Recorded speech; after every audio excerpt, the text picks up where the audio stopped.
दाबे जी वेझो कराची खे 550 मिलियन गैलन पानी सप्लाई कंदड़ हाले जी ढंढ मां पानी विकिरो थियण जो इंकशाफ थियो आहे। Karachi water and sewerage board जे हिक इंजीनियर पारां सरकारी अख्तियारनि जे नाजाइज़ इस्तेमाल ऐं क़ौमी वसीलनि खे खुलियल नमूने विकिरो करण जो इंकशाफ थियो आहे। ज़रियुनि जो चवणु आहे त मज़कूरा इंजीनियर हाले जी ढंढ मां घारो दाबे जी कराची खे पीअण जे पाणी जे थींदड़ सप्लाई मां वॾे पैमाने ते ज़रई ज़मीननि, पॉल्ट्री फार्मनि ऐं फार्म हाउसनि खे गरी रिश्वत एवज़ पाणी विकिरो कयो पियो वञे।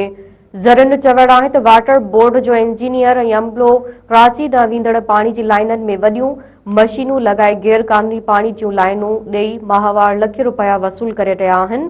ज़रियुनि जो वधीक चवणु आहे त हाले जी ढंढ मां दाबे जे कराची शहर खे सप्लाई थींदड़ पाणी जेको शहरियुनि जे बुनियादी ज़रूरत आहे, वाटर बोर्ड जे हिक बासर इंजीनियर जी मिली भगत सां घारो खां घगर ताईं मुख़्तलिफ़ इलाइक़नि में गैर क़ानूनी कनेक्शन ज़रिए माहवार लख रुपयनि जी वसूली कई पई वञे। होॾां मेहरान टीवी गैर क़ानूनी विछायल पाणी जी लाइननि ऐं लॻल मशीननि जी वीडियोज़ पिणु हथु करे वरिती आहे।